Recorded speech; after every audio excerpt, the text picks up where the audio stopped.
last left off, I coughed, and then what happened is you all did various things. Let's go around and say what everybody did. I'll tell you what Tag did. He had sex with some people, and then that was the last time. And did he do anything else that week? I've forgotten. And now it's recorded and he knows I can't remember. I don't know. He went over and threatened Elda. Right. Oh, how could I forget that? Sorry. Yeah. That was a great scene. Yeah, he threatened Elda with magic. He threatened Elda with magic. That was pretty cool. Niramore, what did Niramore do? Man, I'm totally forgetting. Keep a notebook. I love having this personality disorder. I should. And sometimes I do make notes.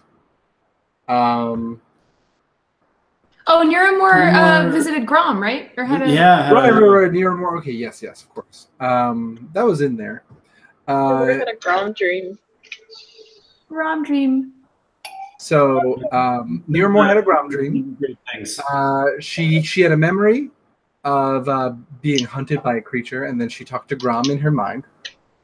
That was pretty neat. Like you do. She had a nice, good conversation with Grom, and really sweet. It was very sweet, and she was given some advice. And now, what about you guys? Well, Moana had a really hard conversation with Bix. Yeah. Had to finally be kind of mean mama. Smackdown. No, mean mama. Really hard. Probably the hardest role play I've done yet. I also went and visited the cartographer earlier, and she gave some info about our final dungeon. Yeah. So that was helpful. And I think that was the bulk of what we did for Moana. Mm-hmm. The Bix thing was really hard. Yeah, the maps. Yep. You went and destroyed a map store. Yeah, I mentioned that. The cartographer. Yeah, the map place. Yeah, the map place. Fanoa, what did you do? I don't think I've done much of anything yet. I mean, besides talk to Auntie Mangrove. Yeah, that was a big scene. I thought you meant after that. Yeah, I've been emotionally upset and dealing with some harrowing information about my family, which Auntie Mangrove says is it's all gonna be fine. It's gonna be cool, no worries. But I'm worried, and I kind of stood on the side of oh my god, the woman who kicked us out. Why can't I grasp her name right now? Right, you were sort of in agreement with Callista. Yeah, Callista. Oh my god, I want to say Casanova. Casanova. Yeah, no, I was in agreement with her. I as an independent person to an independent person, it's like, yeah, I definitely get it. It's totally fine. And, no ill will. But I know that Moana was, very shaken up over it. Devastated. I also understood, her standpoint, too, so. And Breve? Breve has... Right. I'm in charge of the world now. Yeah. I own everything. I've got a little boy toy. It's good to be Breve. I still don't got my magic arrows, Josh. It's true. But you'll get maybe some. We'll see. We'll see, maybe. So, at the end of the session, you all were gathered and, kicked out, essentially, of the Sarpedon Tower. It was a rough scene, but you were told that you have until noon the next day to collect your things and to drop off the items that were given to you by Callista. So keep in mind that you know to cross those items off of your inventory. Unfortunately. Sucks. Yeah, it does. I'm sorry. It's okay. But I On love to bigger my things. Oh, you made a crazy loud. Oh, I said I love my cape, and then I realized I meant cloak. And then I burped a little bit. And then he burped a little bit. That was probably what the sound was. Oh man, guys, Fanoa doesn't have a frog sweatshirt anymore. That's Don't true. worry. Or a frog jacket. I'm sorry. That is core to Fanoa, though. I know. I lost my Naruto coat. I think she's okay with it, but everyone else is probably going to be sad. Not seeing froggy ears anymore. Someone's going to have to knit her something. You just So what- yeah. transmutate to look like a giant frog? Well, I she also could do have a giant frog. Yeah, and you get to keep that. From the first dungeon. Yeah, no, I'm keeping that. What I'm saying is, like, it's going to be fine. What is your frog's name? It's like, this is my outfit now. Georgia, what's your giant frog's name? I never named my giant frog. I feel like he owns himself. That's fair. He just kind of hangs out with you. I can't degrade him by giving him a name. I don't do that to animals, really. He's not a frog that you own. He's just a frog that you know. Basically. Yeah, that's the kind of thing Fanoa's sort of. She doesn't really have pets. She just has animals that follow her around maybe sometimes. So it might be a little early to say, but I'm really interested in what the fan fallout is. So like a couple months ago, Josh, you introduced this concept of like fame or reputation or something that we have. Yeah. And I wonder if we could get an update on that. I will update you. Yeah, what's Twitter saying? Currently. Yeah, On what's what your what's current fam. What's the hashtag? But I do have to pull open the file itself. So hang tight. One mo again. I will. It's on Like, my are the- other computer. send us like homemade replacement outfits and stuff? God. I need to know. Maybe. I don't have time for that crap.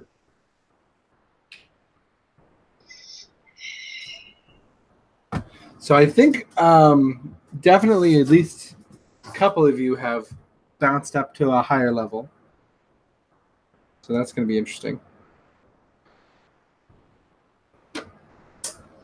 But can I give you an update on that in just a little bit? Yes, you can. We can. Let's proceed forward because my computer has to turn on and everything. It's on my other computer because this computer doesn't have Word. It's a better computer, but I didn't. So do you have one? I know. The idea of paying money for Microsoft Office is abhorrent to me. That's why you become a teacher. They just give it to you for free. No. Well, it's always come with my computer until now.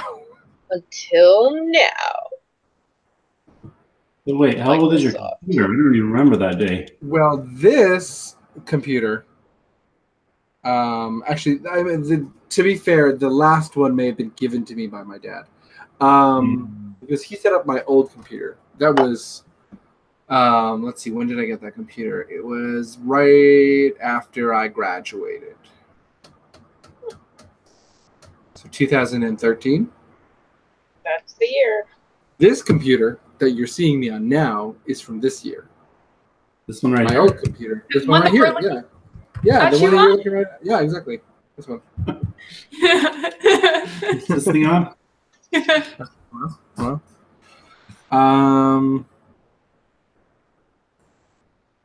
but yeah, do you so you all have some time, a little bit of time before you go to move. You've got basically the rest I'm all of the packed. evening and the morning. I'm immediately packed. Is there anything- I own all of 3 things and a giant frog. Well, actually, it was, what was it, like midday when you guys all met up? Yeah. Yeah. Yeah. So you have an afternoon and a morning if you want to do anything in the meantime while you're getting yourself ready. Especially since you'll be going to another town. You'll still have access to this town. You'll have, do we have to take a train? No. You just a portal. Just a portal. Just a portal. Do we have to pay a fare? No. Portal Despite fare? it being a monarchy, transportation through portals is free. It's just sort of on the king. Sick. Yeah, it's a pretty good one. We have to transport on the king. I don't like that at all. That's right. You have to jump on his back.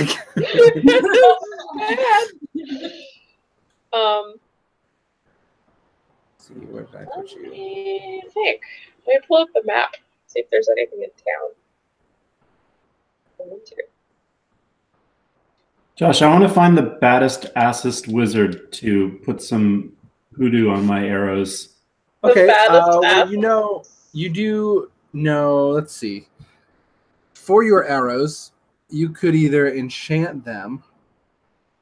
You could bring them to an enchanter. And there is an enchanter in the town.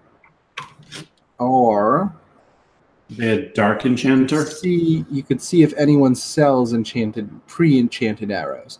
So you could bring them to Ethel Esterfield, Arcane Enchantments by commission. Rolls off the tongue. Esther Etherfield? Esther?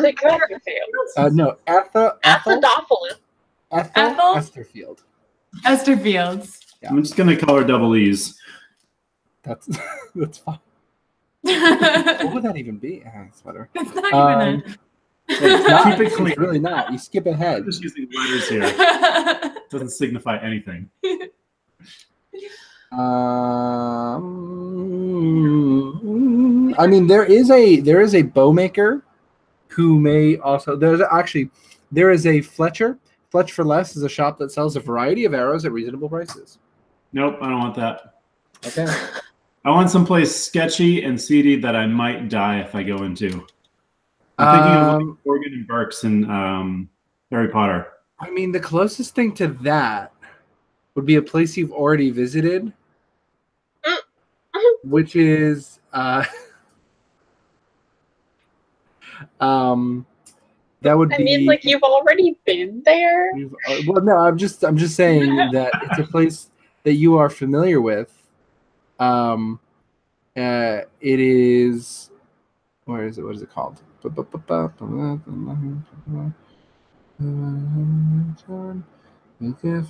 cobbler shop? It's the cobbler shop. No, it's Hagsford Coven Crafts.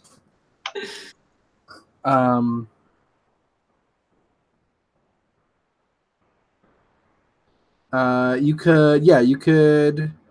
And don't forget, there are also the street vendors. Though I don't know if they would sell arrows. The roach coaches. But there's. I thought there was like a little curiosity shop. Where's that Hag's Hoard? No, that's. Where's the little curiosity shop? What is the name of that place? Elmer Sons, Hag's Hoard, Ironheart, Add Spellfree, Broken Spine, Rare Books. Oh, Jetsam and Junk. Yeah. Jetsam and Junk. Jetsam and Junk. That's where you went. Meet the Jetsams. So Jetsam and Junk is. They sell trunks. Do they sell what? Trunks. Trunks? Yeah, sorry, it's a bad joke. Oh, I get it. Junk in the trunk. I understand. Junk. I comprehend. I can. Thank you for input. Thank you. Yes. Ha ha ha Yep, ha ha accepted. ha ha ha ha ha ha ha. Okay. So that's an option. So it's up to you where you want to go. Sorry, where was someone was distracting me with their video games. I finished the level. Thank you. So The options are Fletch for Less, Ethel Esterfield's Arcane Enchantments by Commission, or you could try your luck in Jetsam and Junk. Esther's. Try your luck at Jetsam and Junk. Is that the one with like the old hag lady? Yeah, she's a goblin, and yes. Yeah. Yeah, she sold me those wonderful smoky balls. Yeah. Yeah. I don't think she's gonna have what I want. You just have. Could I please go to Esther's? She goes by Gran. It's by Grant. And you She step goes by into this- Gran, the old goblin woman.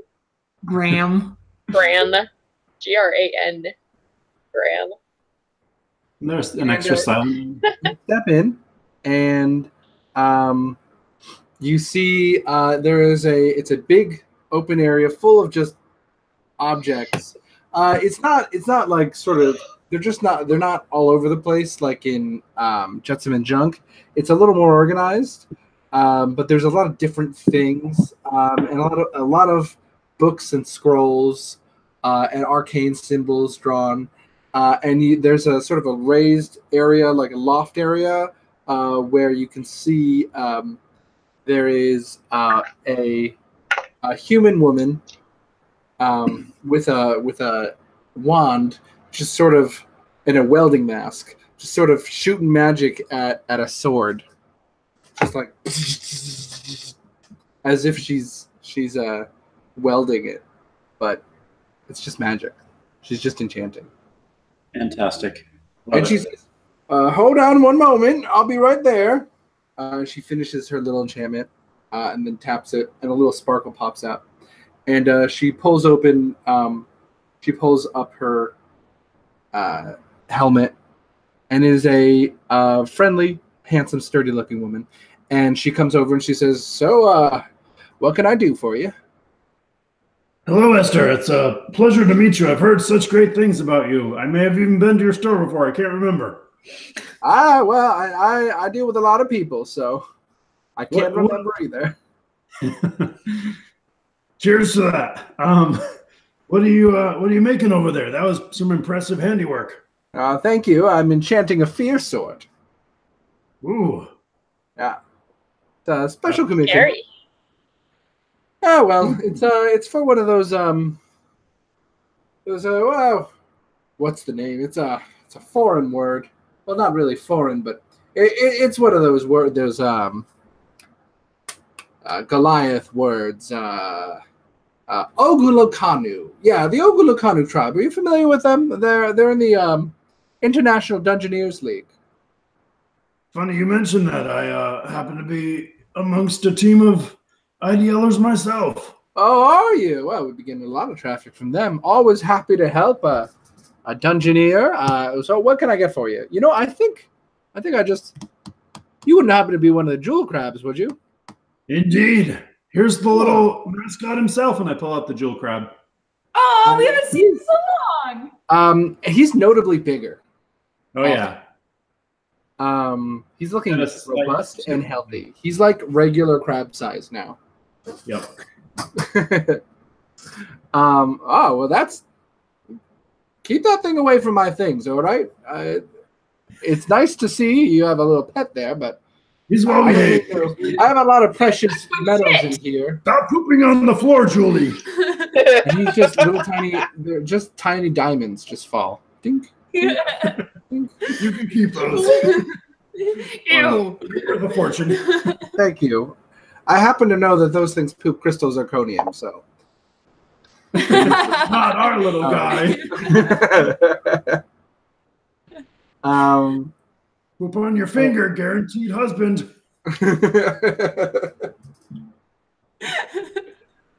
Now then, let's get down to business. What do you need enchanting? Well, I have these arrows here, and we've been running into a lot of mischievous creatures in our travels. And I really want something that's just going to tear ass right through any of their defenses. I see. So you want something Something that's Stronger. immune to fire, immune to spells, immune to dark glances. I just want something that's going to cut through the shit. An interesting enchantment. So you're looking for something that can break defenses. Indeed. And possibly bones. At least skin. At least skin. That's the trick, isn't it? So you'd want something. Let's look and see.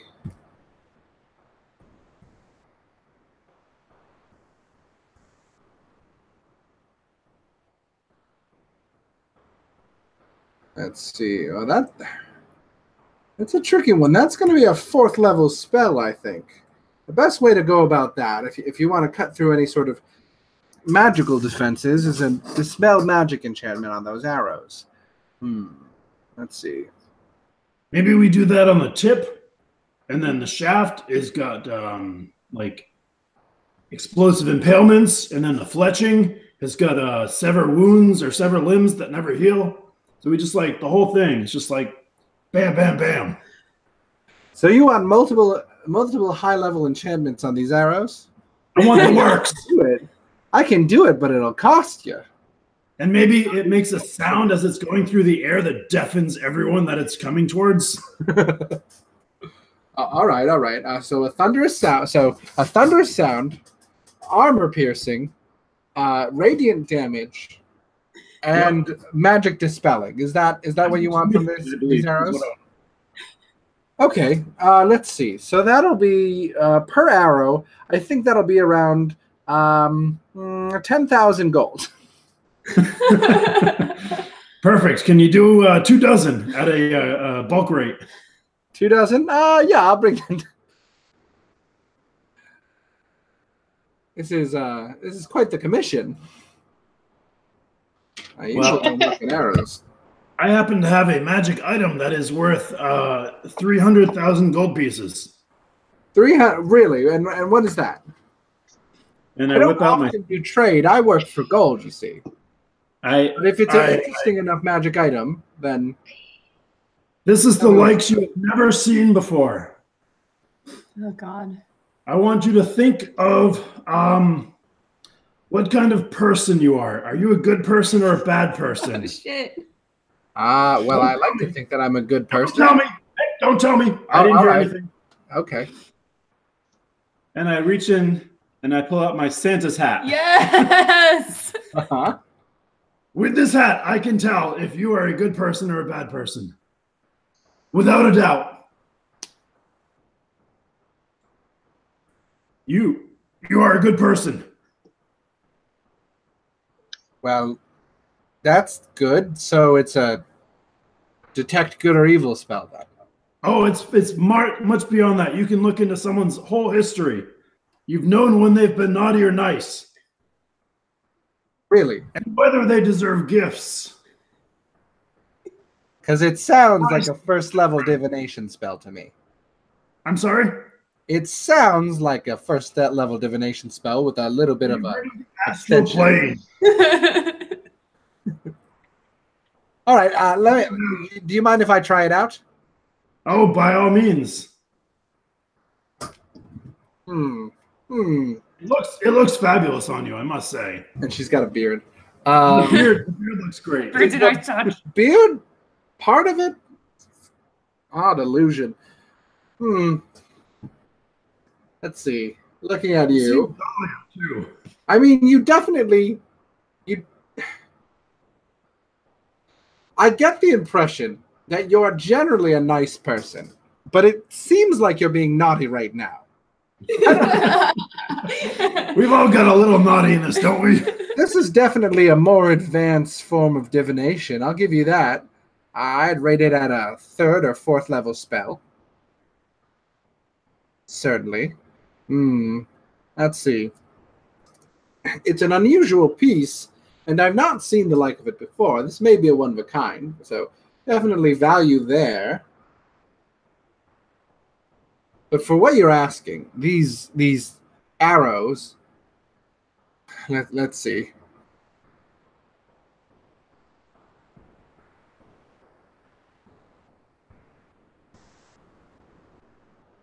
So, and she's just doing a little bit of calculation. She's writing quickly down in a notebook. And you look over at the notebook, and the things it seems to be some kind of bizarre equation that kind of goes in circles, and that connect with different arcane symbols, and you don't really know what it means. Numbers? It's like a crazy Sudoku. Let's see, radiant damage, spell magic. I also have this coupon. Looks like you drew that yourself. One free back rub. One hug for life. AC reduction.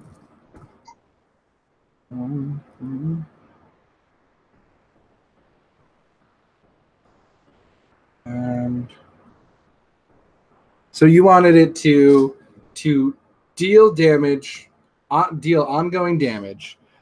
You wanted it to break through magic barriers. You wanted it to reduce the AC of the person you're attacking, basically tear through their armor. And Is there anything else you? What want them to feel bad about themselves afterwards. Okay. Loud sound. Wait, hold on. There's deafening sound. Low self-esteem. Very low.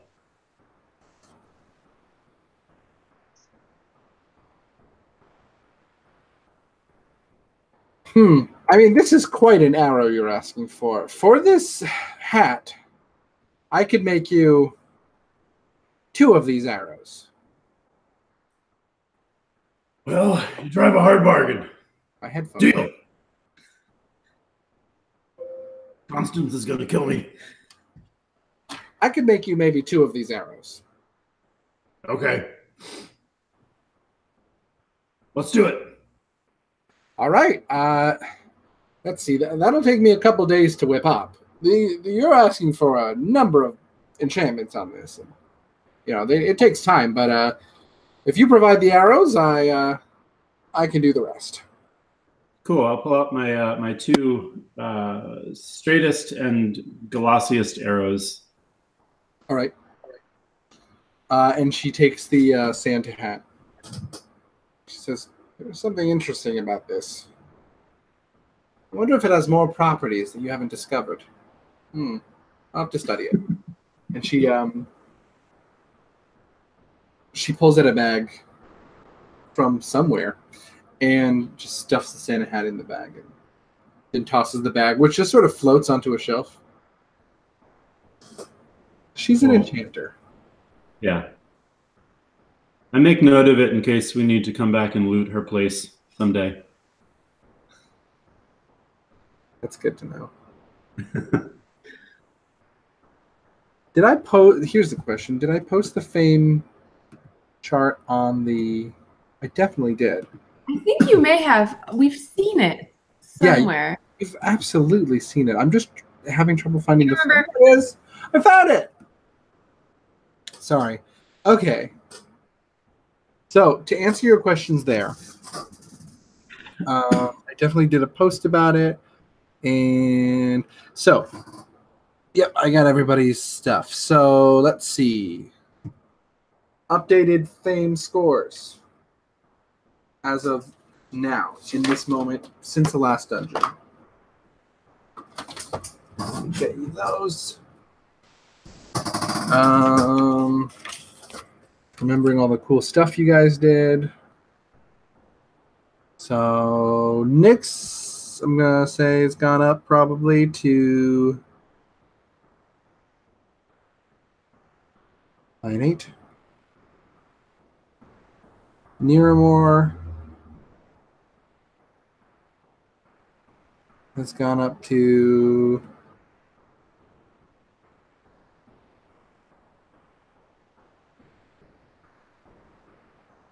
10. Vanoa's gone up to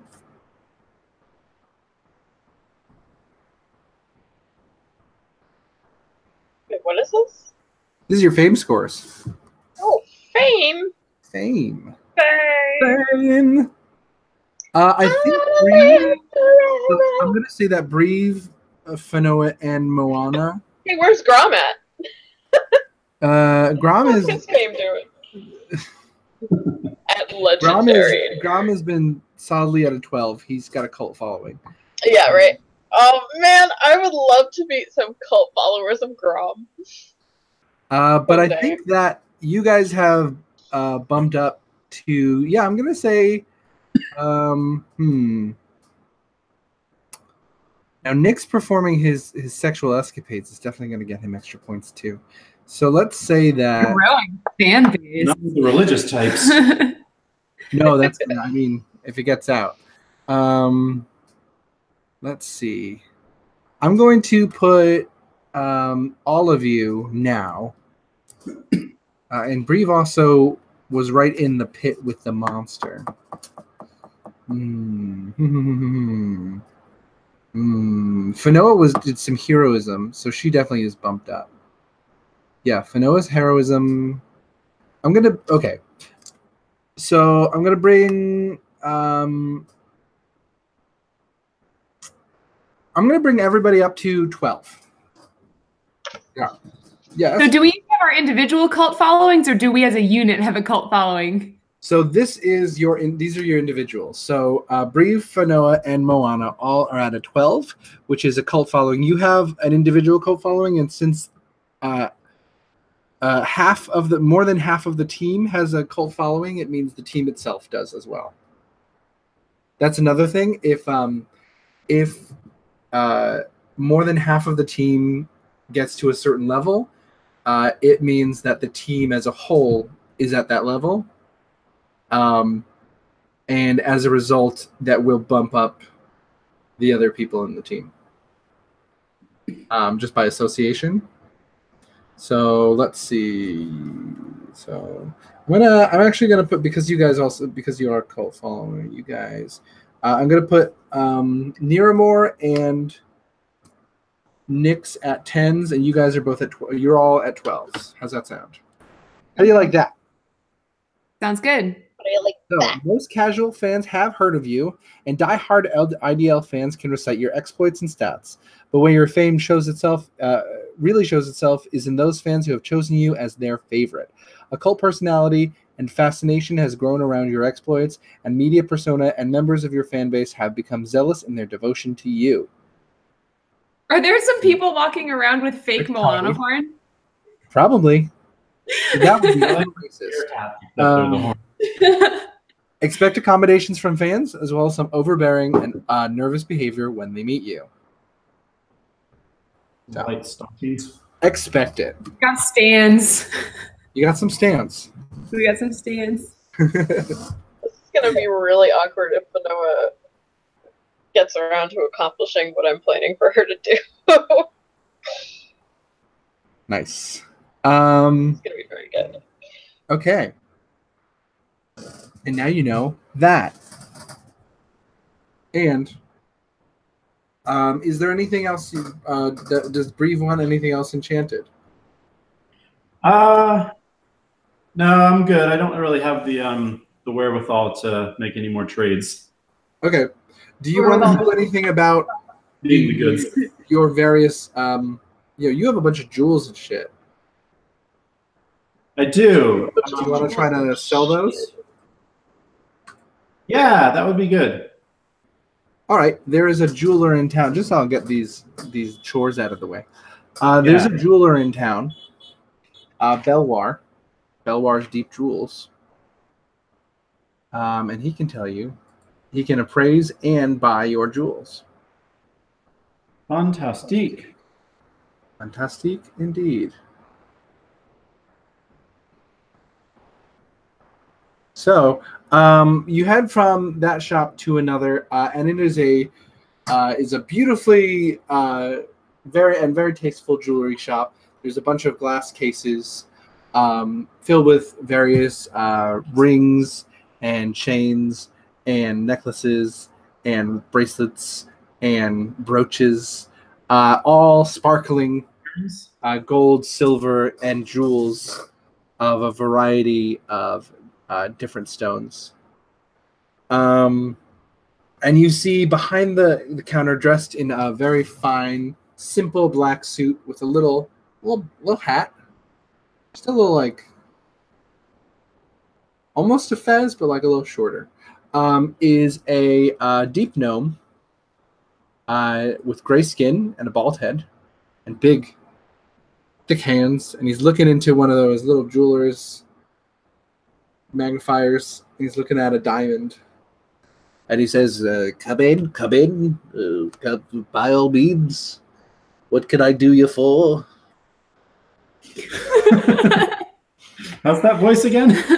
I said, come in, by all means. How can By all means. Are we doing another Beatles tribute this How week? can I help you? Yes, whatever. How can I help you? Handle those Beatles flowers 2 weeks in a row. Beatles, all right? Oh, but if I went full Beatles, he'd be like this. Well, but he's not. He's just a little bit. Nice. Can I help you? So I was hoping I had something that resembled like a briefcase with a set of handcuffs on it, but I don't. So I'm gonna come in. I wanted to look important. So instead, I'm gonna try to be intimidating. I'm gonna put my camera down on the countertop. All right, roll an intimidation check. Do we have dice today? Yep, they're in there. Man, I don't want to like scare him. I just want him to feel that I've got some gravitas. Okay. Oh, it's a. God, it's been so long. What do I add to this? A number? It's your charisma. Your charismies? Chorizo. So that's a 17. 17, pretty good. Yeah, he's immediately sort of pulled out of his work and he says, "Oh, sorry, sir. How may I be of assistance to you, sir?" And he looks sitting up, looking to get some very reasonable rates on a trade. Yes. What sort of trade were you interested in? I am a jeweler, of course, and I am also an appraiser of gems. If you have some fine gems or jewelry, I'd be interested in seeing what you have. Oh, do I ever? So first, I'm gonna wow him with my smoky glass ball just to see if he's legit. That's some kind of smoky magic ball, not really a jewel. I don't really deal with that, but you know, Jetsam and Junk, I think I've seen something like that in there. Maybe she'd be willing to trade for that. I am a serious jeweler, sir, and I only trade in jewels and jewelry. You have passed my jewel test. I didn't realize I was being tested, but I'm glad. Always, you're always being tested. Oh, excuse me. Life lesson, my friend. Pardon me. That one's for free. That one's free. Next one's gonna cost you. Can you whip out the jewel crab and can you just start pooping cubic zirconia on the counter? I'll just let him run free and like kind of play with you have to put that thing away, sir. I will not have that. Did you not see my warhammer in my 17? Sir, please put the jewel crab away. I don't know what your game is, sir, but I welcomed you into my shop. I offered to appraise and to purchase any jewels you have. Okay. I do this is my business. But those things are ruiners, sir. So you need to put it away. Ruiners. Do I smell a little bit of racism on your voice? And the jewel and you can tell your jewel crab looks hungry. The eye stalks are all over the place. Like, all right, little guy, hold on. We'll get you some food soon. All right. So I'm just gonna whip out all my shit and just sort of spread it out. My rubies, my basket of gems, my gold vein chunk nugget. This is way too much information. Gold vein chunk nugget. Laying it all out. Put your basket of gems away. It's a wicker basket. Gems. Yeah, I'm just looking at your My basket. Cover up your basket. gems. Did you record how many gems are in this basket? It was never made clear to me, but it was a lot. I have a basket. Sorry, I know that. you got a little quiet because your audio is being all weird. Oh, sorry. Okay. 5 rubies, I know for sure, but it just was like a big basket of gems. Okay, then I'll just give you a. I'm gonna say probably 1,000. That's probably something like that. Yeah. I'm just gonna have to give you a blanket price. For the basket of gems. Baskets included. There's you actually notice that the basket seems to be emptier than you remember it being. Yeah, I know Julie's been eating them. Julie. And he looks through the gems and he pulls out one, and it's got like very noticeable tiny bite marks. Over where your jewel crab is being held, he's like, and he puts them. He carefully takes each one out, puts it onto the glass countertop, and looks at it. And he says, "Well, altogether, altogether, I could give you, well, this whole basket's worth. Let's see. 50 pieces of gold. 50 love." What about this chunk of gold? Are you interested in that too? Gold. He picks it up and he looks at it and he puts it. He pulls out a little gold scale, and he puts a weight on it. And he puts it down and he puts another weight on. And a chunk of gold like this will get you. Well, let's see. Carry the 4. Yes. This is about the weight of 20 pieces of gold. All right, so we're looking at about 70 here, huh? 70 pieces of gold, yes. The rubies, of course. Now, these are very interesting rubies. And he opens up the little box and he's, ooh. I mean, these are fine. He says, how many rubies were there? 5 of them? 5, yeah. And he looks at the ruby and says, hold on a second. And he takes out another another, before he touches any of the rubies, and he's got like gloves on, he takes out another little jeweler's magnifier. It's probably a name for those. And he looks at one of the rubies and he says, "What are you trying to pull here, buddy? Do you know what this is? Do you have any idea? I mean, these ones are fine, but this one right here," and he points to one of the rubies that looks just like the other ones. "You're trying to give me a cursed ruby here?" Sir, I had no idea. You had no idea you had a cursed ruby. Where did you get these? Some cave? Some tomb? Some abandoned mine? Where do rubies normally come from? The ground. That's where I got them.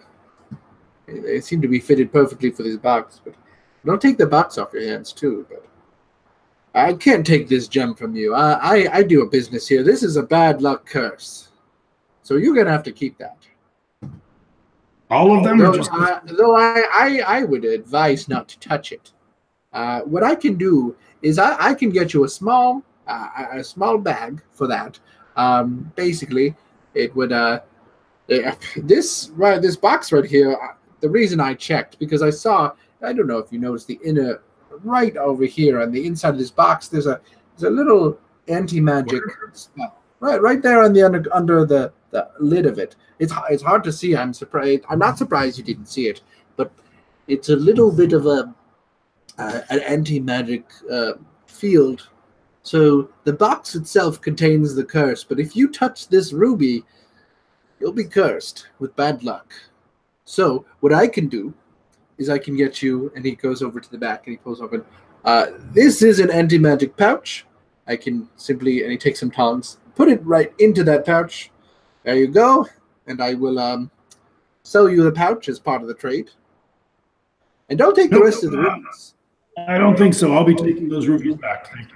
Oh, you don't. Wait, you don't. I mean, I the rest of the rubies are perfectly fine. I mean, there's no reason to not to. I mean, what do you plan to do with these rubies? That's my concern, sir. I mean, they're very nice rubies. I'd be willing to make a fair trade for them. I'm not a, you know, there's 4 rubies here. I could give you 10 pieces of gold for each ruby. I mean, they are rubies. Do I need to roll another intimidation check? If you want to. That's right. This echo is weird. It's because of my headphones died. So, anyways, I do want to keep the rubies and maybe try to pawn them off on a future foe. Well, only one of the thing is, the other rubies are regular rubies. Only one of the 4 is a cursed ruby. But I feel like if I present a box that has like 4 missing rubies and just 1 ruby left, it might be. Well, he was going to buy the box from you. He was just going to give you the ruby back in a little pouch. But the box is magic too, right? The box contains magic. Yeah, it's basically an anti-magic box. It contains cursed items.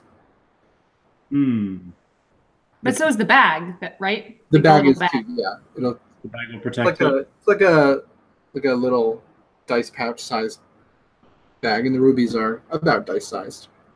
Okay. I'm feeling a little peer pressure here, but okay, fine. I'll make the trade. You don't have to.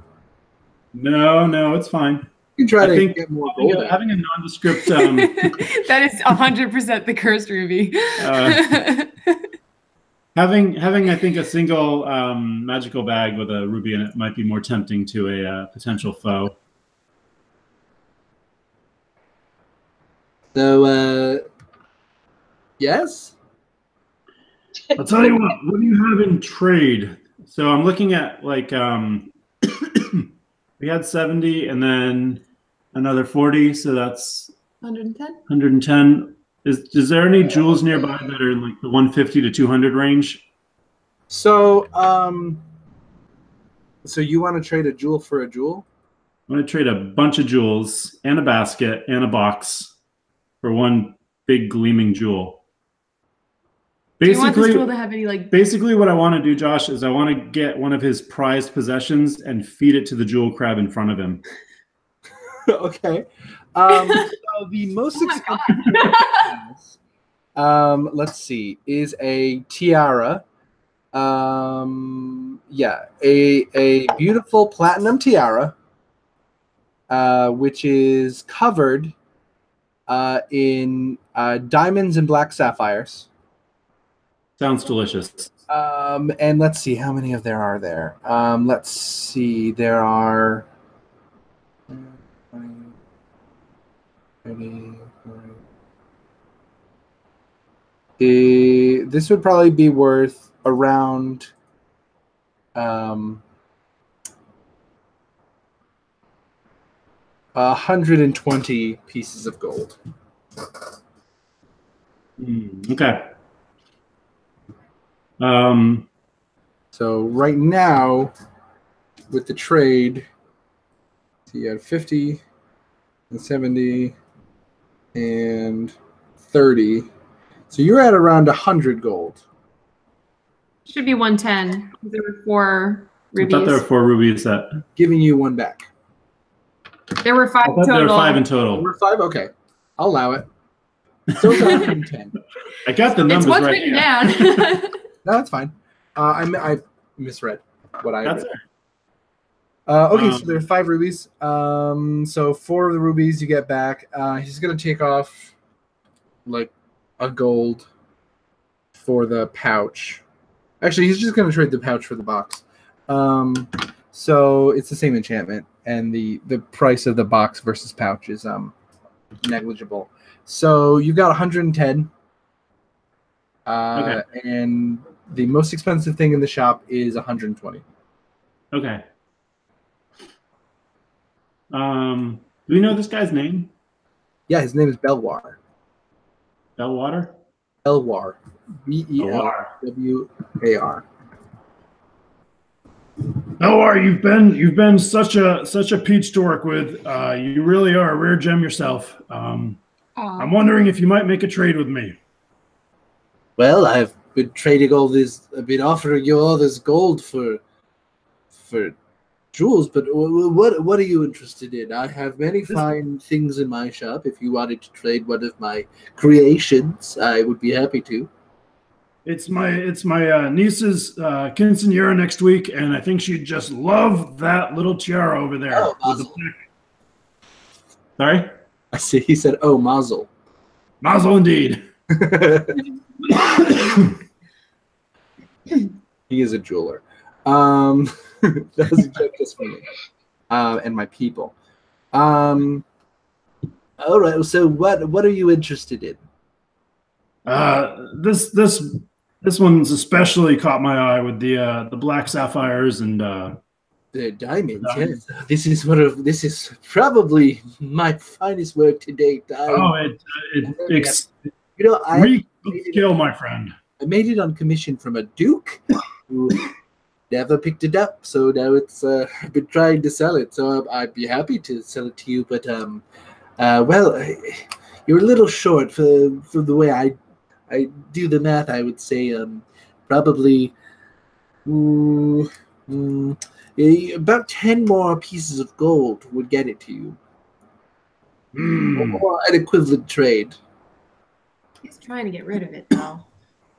I mean, it's just kind of left behind, right? Like it was made by someone else, and Well, it's I'm still fine. kind of taking it off your hands, really. Any fine noble person, if they were to happen to my shop, there are people I've met who, they have their eyes on it. It's not a piece that's not in demand. That's all.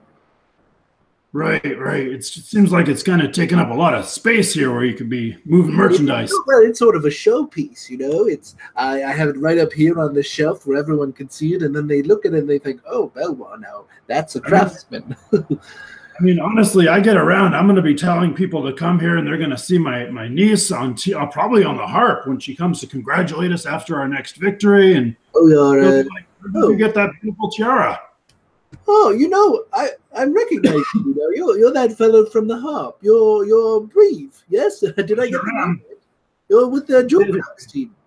Oh, I'm not a big fan myself, but my son Delwar, he loves you people. I mean, he You people? he's more of a no. I mean, you Jewel Crabs. That explains the name because of the I didn't approve of the name when he told me about it. I was like, "Oh, Jewel Crabs." But he's a big fan of that Fanoa. Well, I could probably get her autograph if that might be worth it for you. 10 gold for an autograph, though. That's a little steep even for it. Can I tell you a little secret? Not for Fanoa's autograph. You're gonna have to pay her to get it. He's not getting it. I mean, it's. I mean, it's Never given tempting. an autograph or like he's never even held a pen. I can bring it down Know how to write. to 115 gold. Well, sorry we can't make a deal. I'm just going to start gathering up my stuff and heading. Hold on, not to be hasty. 112. That's reasonable. Geez, I had my limit of what I wanted to spend, and it's exactly what you were going to give me from a Gems 110. There's another guy in town. I'm going to go try my luck there. What other guy in town? Oh, he's a new guy. You probably haven't heard of him. There's a new jeweler in town. What's his name? Super Sparkles. Roll- Discount jewels. Super sparkles. Roll a deception check. Goddamn rules.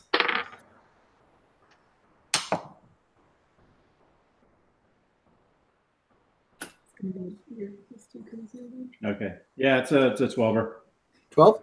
Well, I mean, he's got a high wisdom, but he rolled a 2. So, Oh no. super sparkles. Sounds like a hack to me. All right. You've got billboards all over the roads on the way into town. I don't feel great about it. I'm practically giving this away to you, but here you go.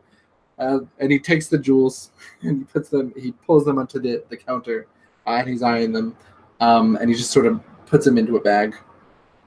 And he puts that aside. He says, "And here," and he goes up to the counter. And he goes up to the shelf and he takes down the tiara. Would you like a decorative box for this? I can set it up in a nice little case. Oh, you've been far too kind. That wouldn't be necessary, my friend. I don't want to take any of your hard-earned workmanship.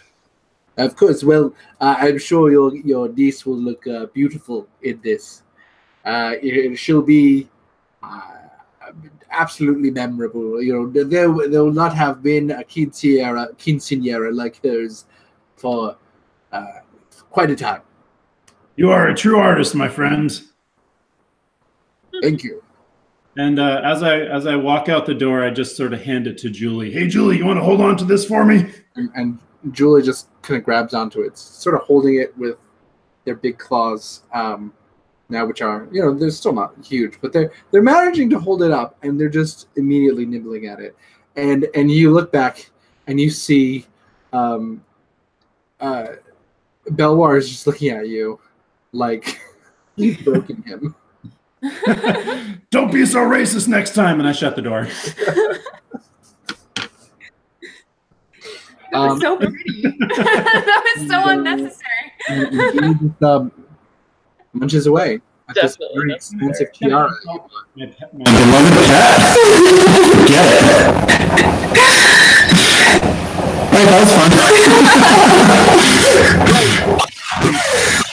It wasn't long, but it was a good thing. Would anyone go next? Who else wants to piss off the town folk? And we were moving anyway. It's just a part of the way. I would like to. So without my cloak, or my overcoat. Yeah. I had to turn those back over to Callista. I feel a little like vulnerable, so I would like to go shopping for another sort of cloak, perhaps something that can boost my armor class just a little bit, and maybe if it has any magic involved, that would be cool too. All right.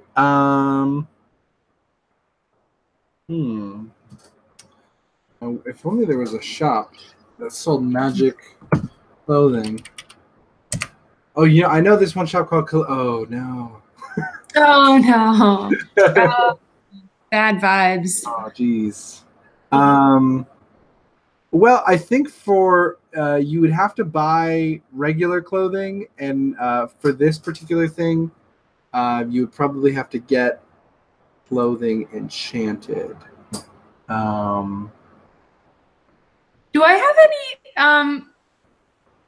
I'm totally thinking of the McElroys right now, but do I have any fans whom I know of that I could commission to make a cloak?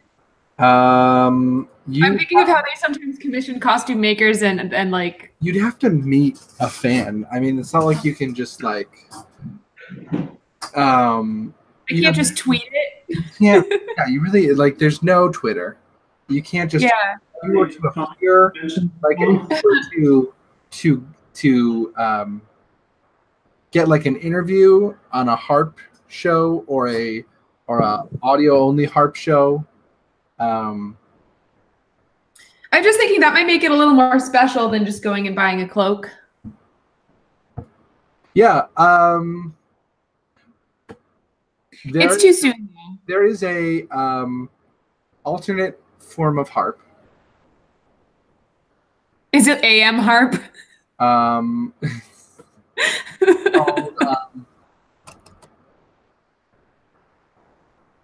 harp? No, it's called homunculus assisted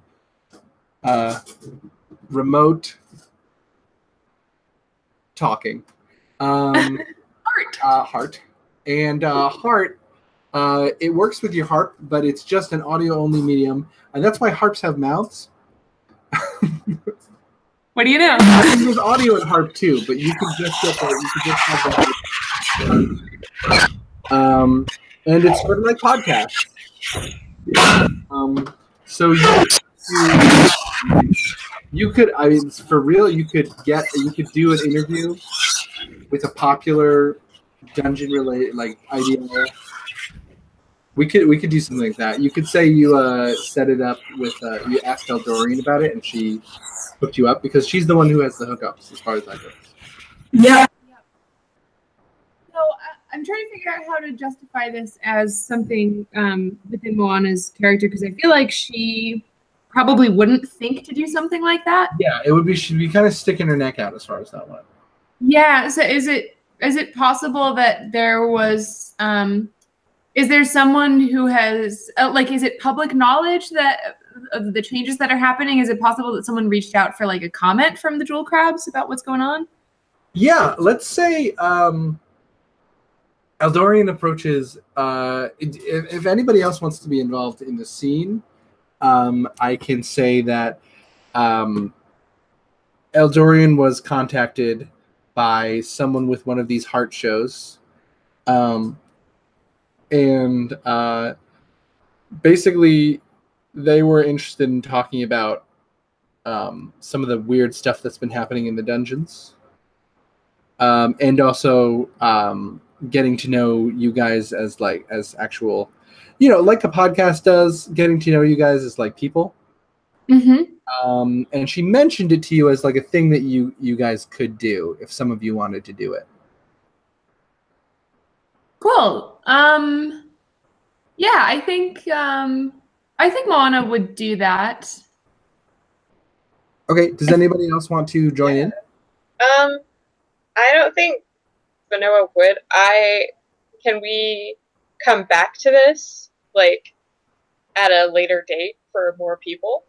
Yeah, if you wanted to. Yeah, like we could have it be more of a regular thing, but not for Manoa for now, probably.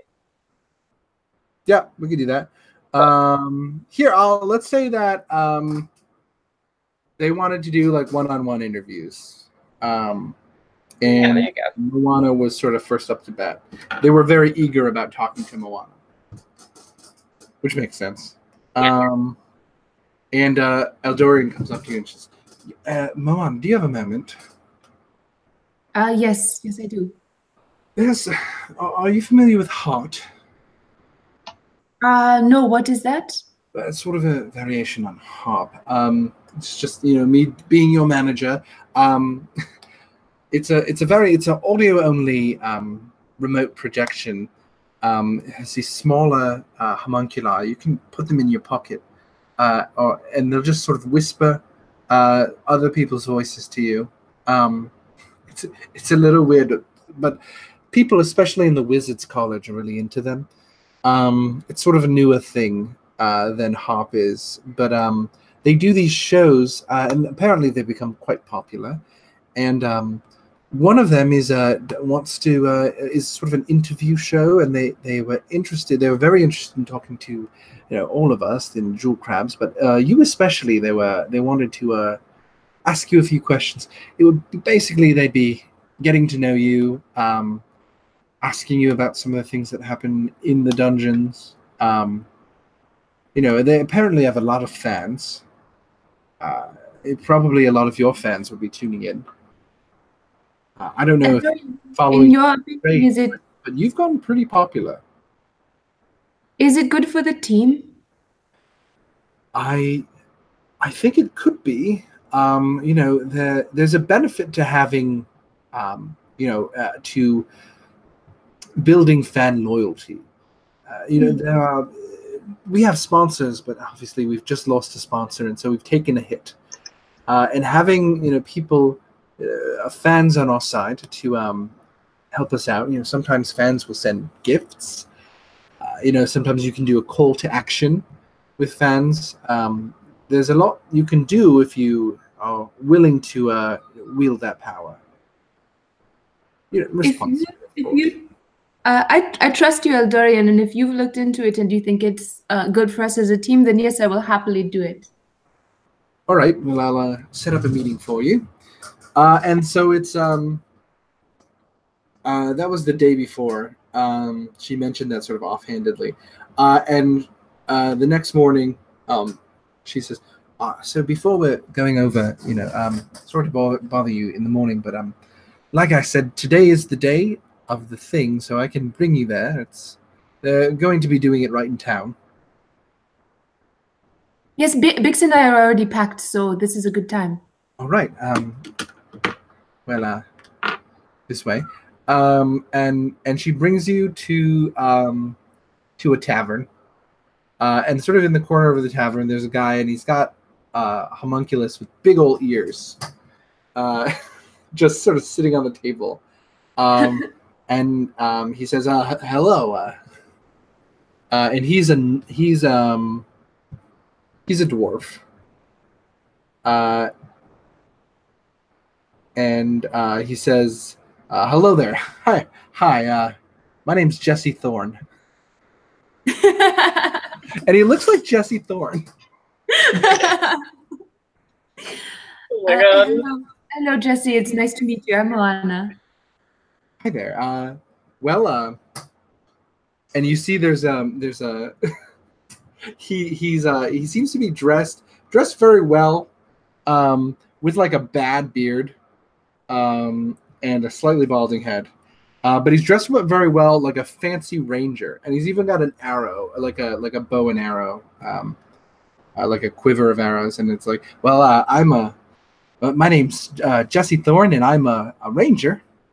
But I also do this heart thing on the side. I'm trying to get sort of a heart network going. But this is a little show I do. It's we get into all sorts of adventuring stories. We talk to adventurers, IDL people. We talk to people who do scientists who do expeditions. Wizards on the cutting edge, bards who have been touring the countryside. Basically, this is a show that's all about real, genuine interviews, heart to heart with adventurers. I call it Bullseye. Bullseye. Oh. Well, I like that. I like that name very much. Thanks. I used to call it The Sound of Young Masmaraz, but we had to change the name because we're no longer on a public heart station. Oh, makes sense. Yes. Yeah. So whenever you're ready, we can begin. I'll just sort of freestyle it, ask you some questions. Certainly. Whatever you want to ask. Certainly. Hold on. And he sort of tweaks the ears on the harp and sort of faces one of the ears towards you on the heart, on the homunculus. And he says, "Hello and welcome to Bullseye with Jesse Thorne. I'm your host, Jesse Thorne, and today we are going to be speaking with a very unique person. This is a competitor in the International Dungeoneers League who has won the hearts of millions by adopting a baby bullywug child and uncovering mysteries unlike any we have seen in previous seasons of the International Dungeoneers League. I'm Jesse Thorne, and this is Bullseye. Our guest is Moana. Thank you for having me. Thank you for coming. Now, Moana, what I just thought I'd get off right off the bat. What got you into the International Dungeoneers League in the first place? You seem to have appeared out of nowhere, though a lot of competitors do. But you, as far as my research has confirmed, you weren't officially trained in the Dungeoneers College. You seem to come out of nowhere, some country far to the west. Yes, I come from Vaga, and honestly, Jesse, I was basically raised in a library, and it just seemed like the right time for me to get out of my comfort zone and actually try gaining some world skills. And you know, I had read extensively about you know, the rest of the bigger world, and the IDL just seemed like, well, the perfect way to experience some of that firsthand. Well, I'm a big reader myself, so I mean, being raised in a library, I mean, sounds like heaven. I couldn't get enough books when I was younger, but I also understand, you know, sometimes, you know, this is what this show's all about. It's about people who leave the familiar into the unknown. So I'm very sympathetic of that as well. Did you enjoy your time in the library? I did. You know, books are a sanctuary. The world can be cruel, and so I've always found comfort in books and in manuscripts for just presenting the world through different lenses, and you know, helping a young child to think outside of their own life. Absolutely, yeah. Well,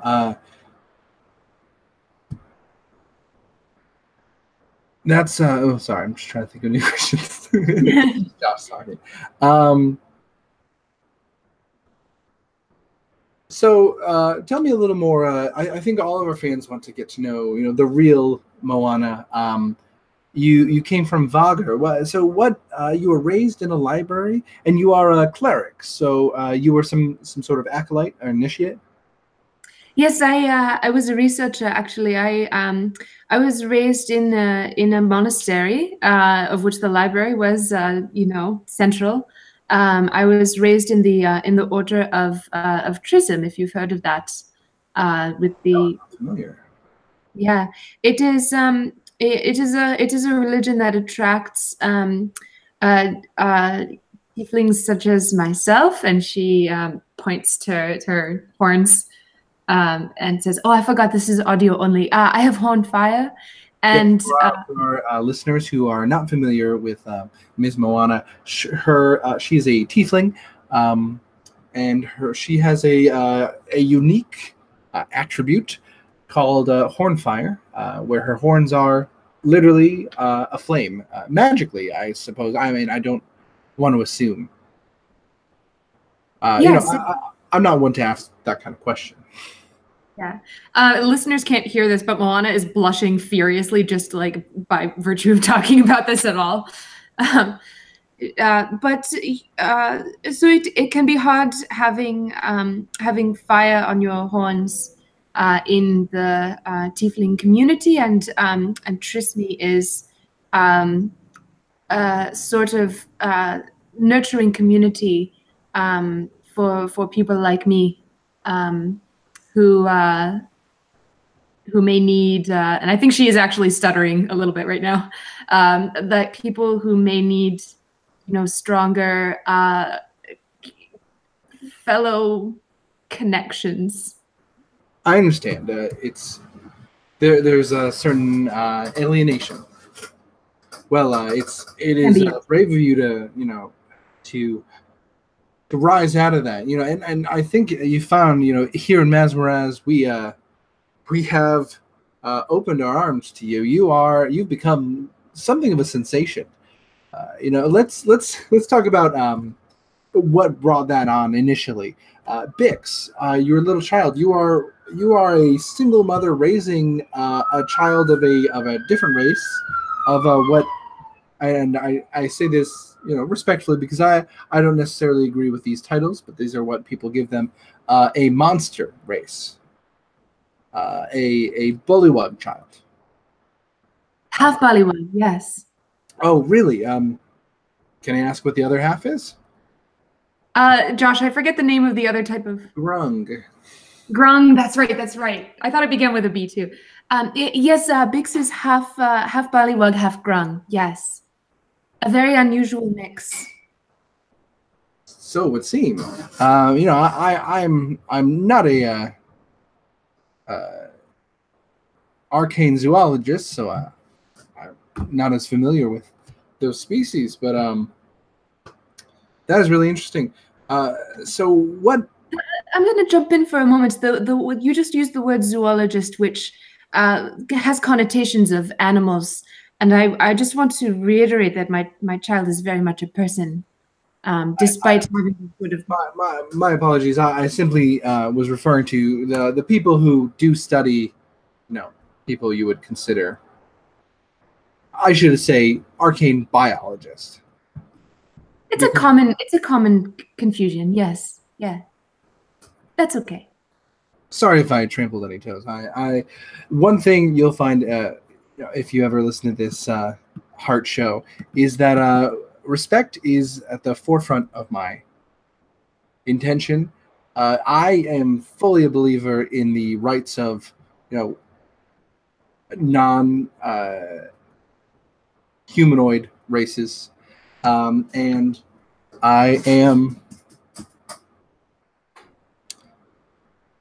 a believer in equality. Recently, the Bullywugs have been making a real stride towards. They've allied themselves with the goblins, and they have been sort of disrupting a lot of Mazmarazi operations on the East Coast. So I am myself a supporter of that. Apparently, this was in part due to some of the what the Jewel Crabs did during their very first trip into a dungeon. You're revealing a plot against the Bullywug Queen and sort of helping to solidify the alliance between goblins and Bullywugs has made some waves. I don't really think you realize how influential you've been. No, this is the first time I'm hearing of it. Yeah, there are some grassroots movements that are rising up right on the East Coast by where the swamps are between goblins and Bullywugs, and they're demanding equal rights. And I, for one, think we should give it to them. Tieflings, if you don't mind me saying, recently had to struggle with the same sorts of treatment. Only recently, only in the last couple hundred years have tieflings started to rise out of marginalization and have been sort of accepted into greater society and not considered monsters themselves. I think people like myself and other of the what used to be called the high races, I think we take for granted the level of privilege that we have compared to some of the other races that there are. And I think so by all means, I think your child, you are maybe one of the best people to raise your child, because you can, raise them in a way where they can understand the history of theirs and your people, and they can themselves be a part of the change. I certainly hope so. I do my best.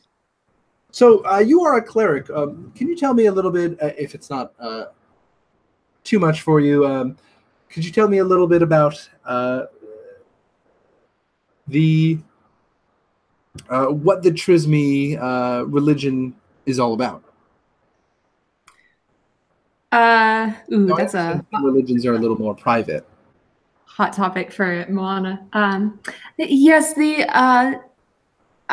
much of what we do is the way our magic works is something we like to keep to ourselves. It is considered sacred knowledge.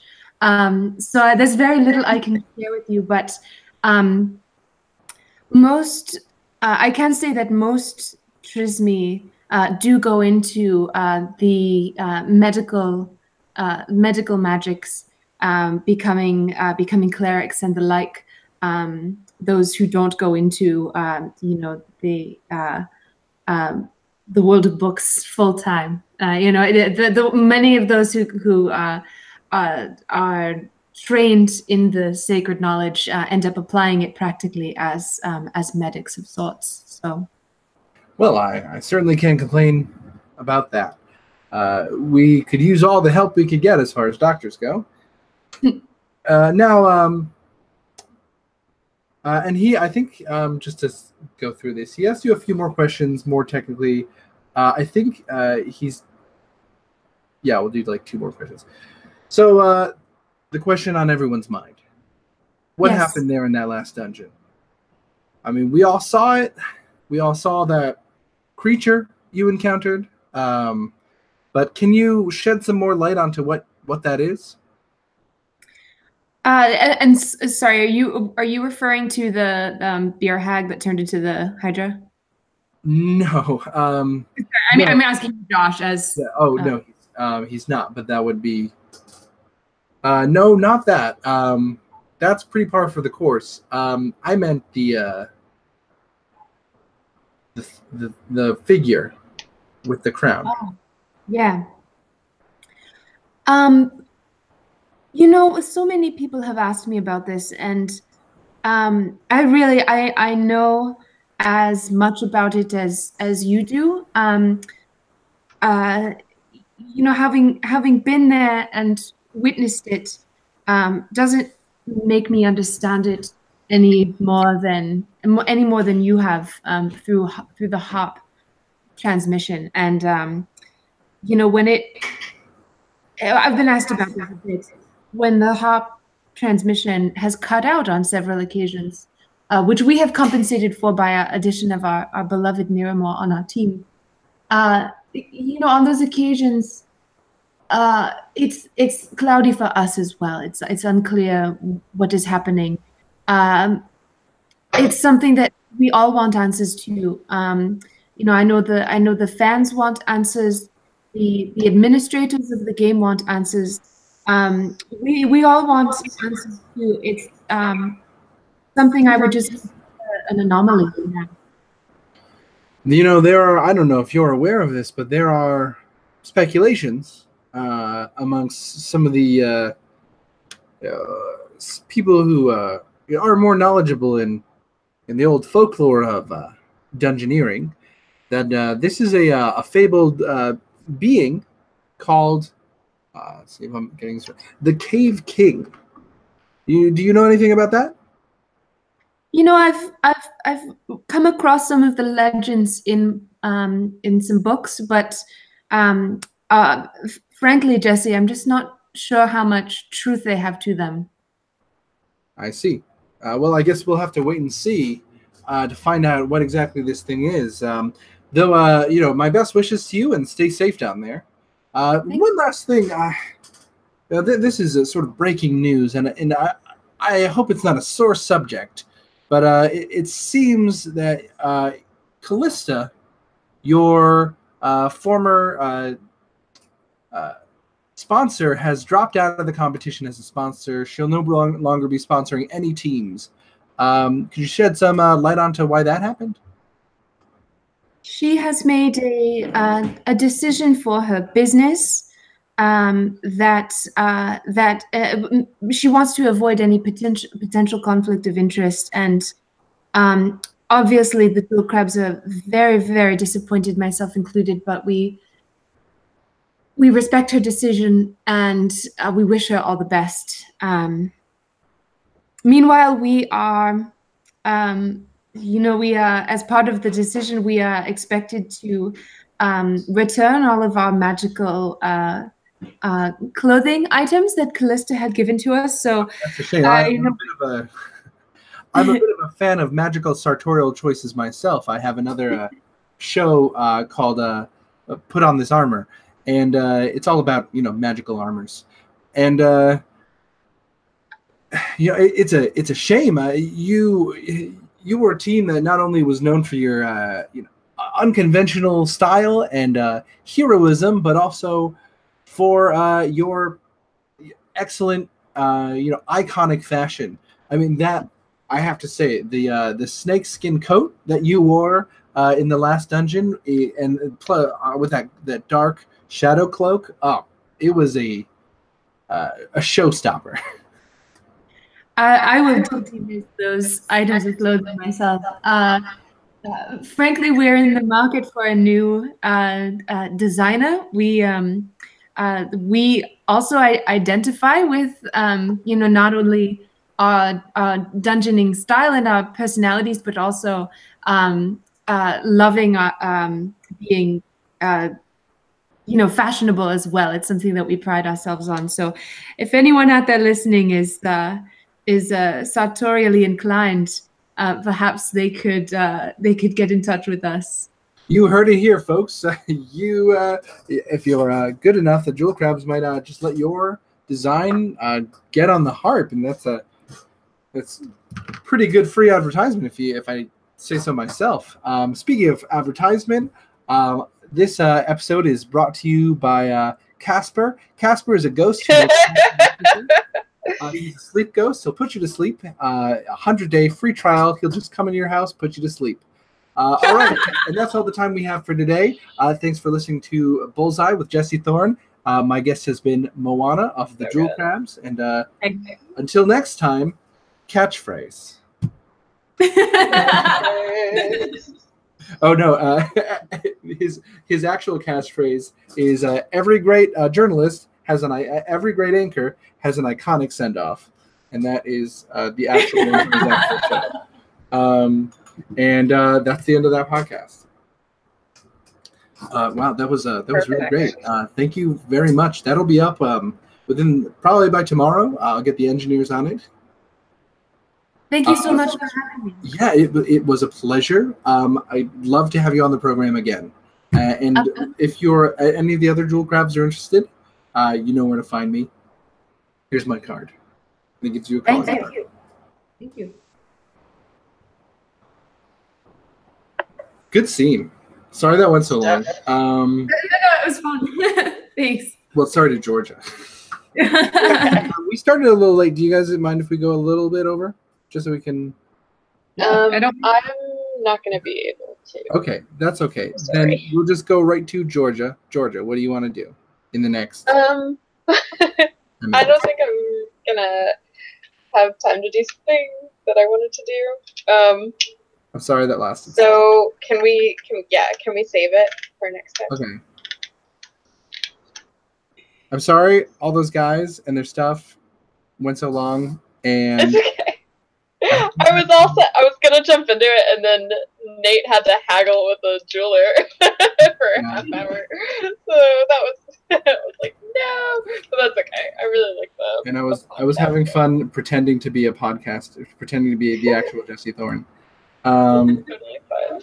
Here's what we'll do. We're going to, for the last part of the episode, the session, it is move-in day, and so you are brought to the Heroes Clubhouse. And so this is going to be sort of informal. We're not going to be role-playing. We're just going to be making decisions now. This is decision time, 2018. Who wants to live where with whom? So here's some things that are set in stone. And we're taking this into account. I've gotten some preferences from Taig and Val. So Taig has said he doesn't think Nyx would he wouldn't want to, and consider your Jewel Crab personas as well. He wouldn't run a room with Itzamna because he doesn't think their personalities would be compatible. He's afraid of rooming with Moana. He should be. Finoa or Constance. All three of those ladies he's afraid of. But he's good for anybody else.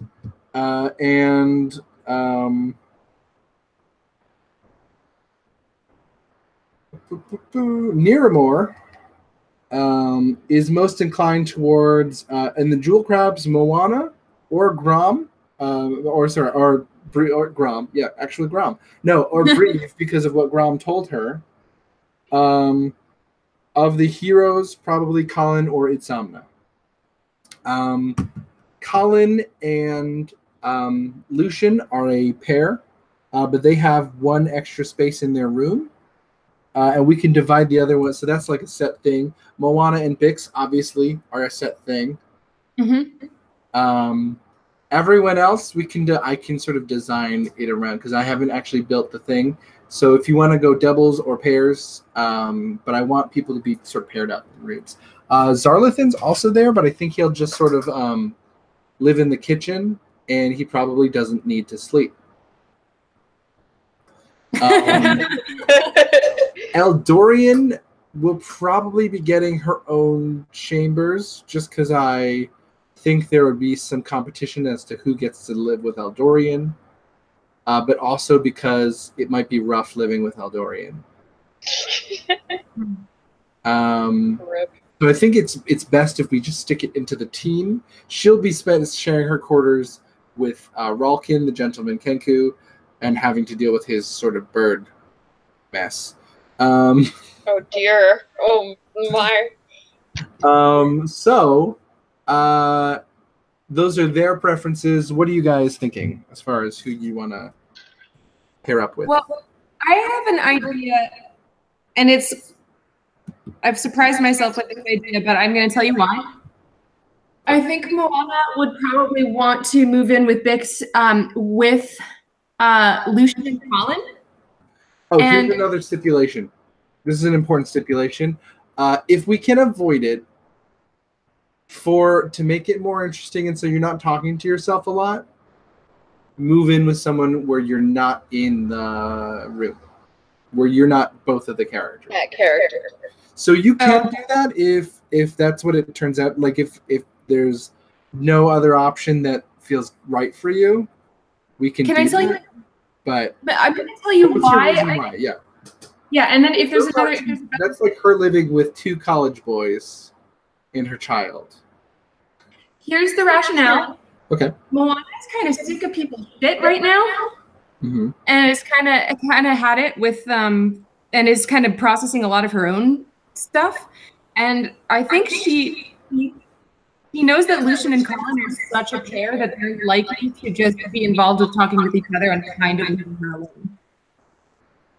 I think Moana's worst nightmare right now would be like being forced into awkward conversation with someone while she's kind of dealing with her own stuff.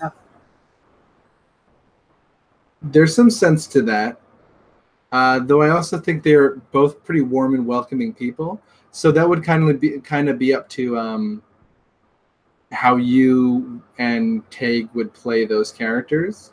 I mean, I know she already has a pre-existing sort of rapport with Colin, so that is definitely something there.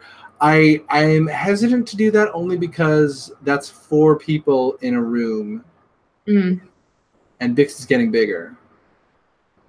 Who might be someone she could room with and not maybe like someone with a really mellow personality? I mean, who isn't good. Constance. We're both tieflings. Mellow on her own. She's sort of more enthusiastic. Yeah. Good room with Constance. Itzana is not mellow, but very positive attitude.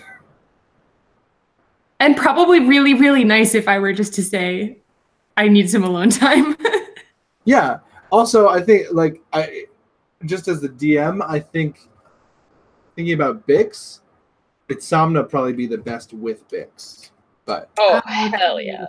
Should be all over that. Not to what do you think? Yeah, and Constance should probably keep to herself the most. Though again, that does depend on how Nate chooses to roleplay her. That's why you guys kind of have to also think about your characters and what they would want. Your heroes' characters. Yeah. Lucian would probably want to be the third person in their room. That makes sense. On the same wavelength. Wait, with who? With Lucian and Colin. Oh, the 2 of them. Those 2 heads. So just to follow up with Moana, I think Itzamna is probably my first choice based on what we talked about. But that's pending Georgia. Yeah, no, definitely do it. Okay. What? For the Bix and Itzamna? Yeah, definitely. What's Itzamna's room look like? It is what does totally it look like? She actually found a bedazzler and has been working on bedazzling every inch of one wall. like very obsessively scarily, but like she just wants it to be really shiny. She's I bet going the long way to get it. And I will Pranced with- also, I'll add to Insomnia, like just, and this is for both of you, and this is like, you know this, Georgia, but Insomnia is literally an agent of joy on Earth. Like so all of these. She's like, it's like living with Mabel from Gravity Falls. Yeah. Like I really just got hope Lisa Frank stickers and just everything sparkly. One thing I should warn you about, she does wake up some nights in a fit of laughter because she had a vision similar to the visions that Niramore has, but a lot funnier. You want to know something really creepy? That's how I used to wake up my roommates in college. I used to dream about funny stuff. You just wake up laughing. Love I that. would. and so Georgia. Yeah, one time one of my roommates was like, "Oh, like shaking me awake, like, are you okay? This is really scary." And I'm like, "Yeah, I was dreaming about Ranma." I thought something was funny. That's really good. I really hope she's a really positive influence on Bix. I'm really excited about Yeah, this. stop hanging out with weirdos. Hang out with Insomnia. Wait a minute, that doesn't work. Wait. Okay. And I'll set that one in stone. Alternately, this could be really annoying for Moana if they both get an idea in their head and then they just like it's kind of like taking care of 2 5-year-olds. Moana's gonna have to deal with some shit. Yeah, that's okay. Like, it's gonna be good, but it's also gonna be like that. So. Exactly. Yeah, I mean, Bix and Insomnia are sort of in terms of experience on the same level. Mhm. And sort of one, sort But of Insomnia does have like access to powerful magic. like like access to more things because like she's an adult. Yeah, so if that's Bix true. was, like, She could I feel like ice cream. Insomnia would be like, "All right, I'm taking you for ice cream," and Yeah, then it's like, that's true. where She did could they just go? go and buy things. Yeah, And they're exactly. like, ice cream. Bix is like, "Can we get ice cream?" And someone's like, "Yeah!" Or they come home with like Sweeps them up. little gallons, Yeah. like wagonfuls. We got ice cream. That's too cute. This is gonna be good and bad. Covered in ice cream. Ice cream. A sugar high for you. All right. What about the other two of you? Who are you I'm- interested in rooming with? I'm good with anything. Well, tell me your I feel like favorite. I feel like Fanoa really doesn't have a preference because she's just gonna set up and not talk to them. Fair. So I'm wondering if Yeah. Constance You can also choose to room with each other. Is the other thing. What's that?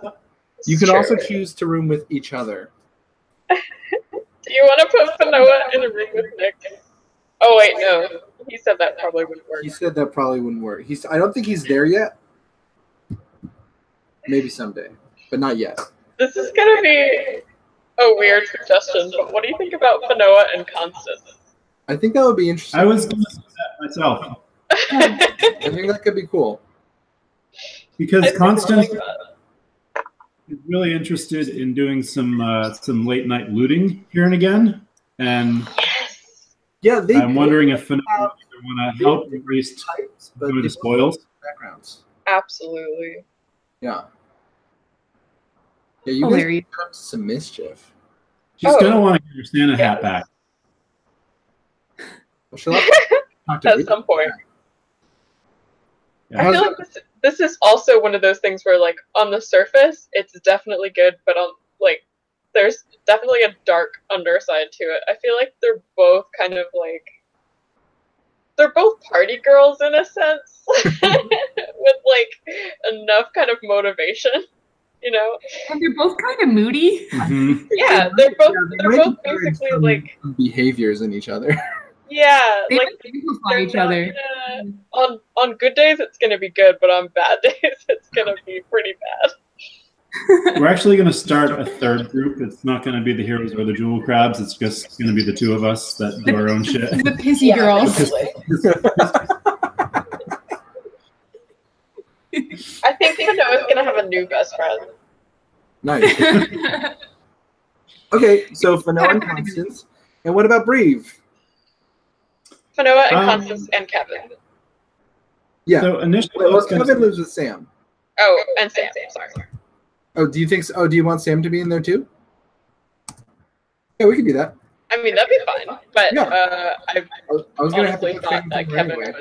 was Constance's. But No, Sam Fanoa belongs to. let's wait to hear Val's input. Yeah, on let's. Okay. Well, Val had said. Val had said Moana and Itzamna. So. But we can't put her in there because then we'd have there are 4 people, yeah. And I do like Moana and Itzamna is a good combo. So let's stick with that. Let's hold on to Sam for the time being, just in case. Breve.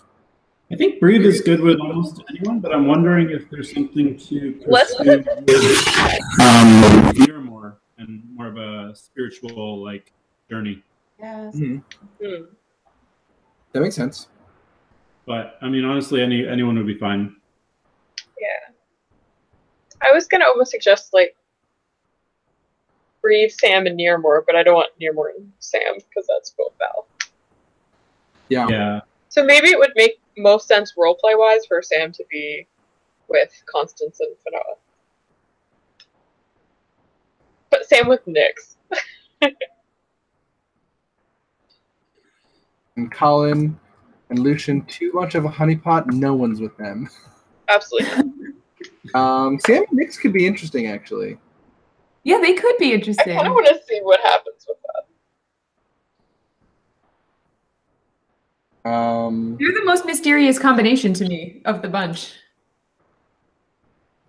Like, they could go any number of ways. Like, they could end up being best friends, or they could, like, completely hate each other. It's kind of hard to say. Seems like there's going to be a few of those matchups. Yeah.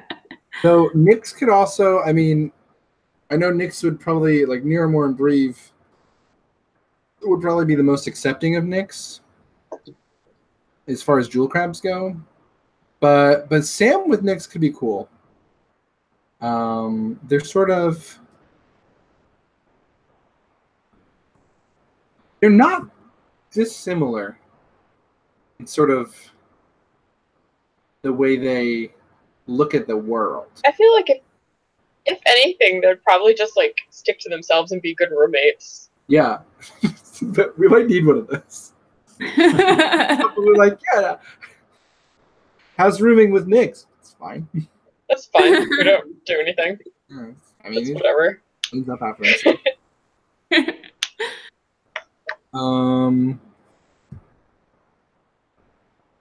Okay. Let's see. So,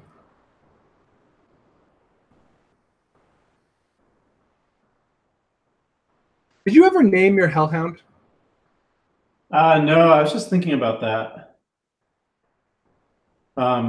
He did have a name. He did have a name when we first Did he though? pulled him out, but I think it was lost to time. I don't remember. I seem to giving him a recall name. you gave him a name like immediately, so it probably wasn't a very well thought out name. I don't have a name written down, but I was actually thinking at some point in this interlude, I wanted to go to the beach just to reconnect with my roots, and then also play some frisbee toss with the hellhound. Aw. That'd be pretty good. I'm just imagining the fire puppy and the snow golem from Adventure Time. Oh, together. yeah. Aw. Every time the frisbee veers into the ocean, he like gets extinguished and then comes out and shakes it off and then Yeah. flames back Aw. up. Are you guys, by the way, are you guys going to be in Australia during the premiere? The premiere? What's the premiere? So apparently in Sydney, I keep seeing a thing on Facebook about it. In Sydney, they're doing a live world premiere showing of the Adventure Zone finale. I think it's on the 4th of the Adventure Time finale, rather. You do exactly what Adventure Zone finale. Sydney, Australia. We're going to be in Sydney the 31st, the 1st, and the 2nd, Mm-hmm. I think. You might not be there for that. Might not be there. Though I'm sure at this point, ticketing Might is be. probably sold out. We're also not caught up on all the final. That's true. You'd have to catch up pretty quick. Yeah. That's happening though. Oh Fun time. man, how exciting! Okay. So the roommate situation, and I guess these could change in the future. The rooms are Howlin and Lucian, Moana, Bix, and Itzamna, Manoa, and Constance, Niramore, Julie the Jewel Crab, the Hellhound, and Breve, Sam, Kevin, and Nyx. I'm good? Yeah, would you mind posting that on the Facebook group for the benefit of? Of course.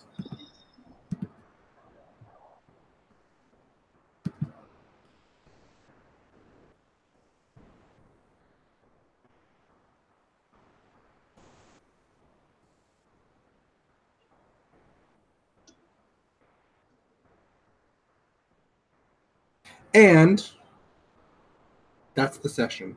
Next week, I will have a full map of your quarters, and we'll begin your new lives with the heroes. Hey, Josh. Yeah. My hellhound is a female hellhound. Mm-hmm. And her name is Lucy Fur. Lucy Fur. Aww. Lucy Fur. Oh. Yep. That's adorable. Miramore, Julie, Lucy Fur, and Breve. Perfect. Also, I've been meaning to. There's a point before you pack up, when you go back to your apartment in the tower, and you see that there is just in the corner of your room just a charred black spot. And fortunately, this is a stone room, right? The whole tower is made of stone, but this entire area of the room is just completely black and charred. Half of your little cabinet has been burned. Part of your bed has been, like, a big section of your bed has been charred, and right in the middle of this spot of blackness is Lucy just sitting and panting with her tongue out. Aw, he's so cute. Love it. Love it. How do you react when you see that? Like, how does Breve react when he walks in? Sorry, Georgia. Still got the insurance. Did you get my picture? Yes, I did. Post it on Facebook later. No, shut up. She's gonna start mimicking. Love it. Love it. You're gonna be there. Okay. We will be playing next week, but then the following week is the week we're in Australia. Yes. All right. Aussie. I'll work that out. I think that week also Val's not going to be in. We may still do something with Nyx and Fanoa, depending on what Georgia, you and Tate want to do. Okay. We'll work that out next week. Yeah. And so for next week, are we finalizing the interlude and preparing for the next dungeon? So we're gonna get, like, we still have some interlude stuff to do yet. So we're gonna get settled into basically we'll be started next week. It's gonna start moving towards the next dungeon. Mm-hmm. I have to still make the next dungeon, so I need some time to do that. Okay. Not totally burn myself out. So Please do not burn yourself out. That's why I have these interludes. So you just have to deal with them for a little bit, okay? Have fun with them. They're fun. Have fun. Oh my god. Just have fun. So you'll have more opportunities to interact as a group. Just a few things to remind you guys of. Colin has a cool thing that you can explore. Moana, you had particular interest in that cool thing that he has. Mm, He's that's got right. he's got a The portal. gate, the octahedronic gate.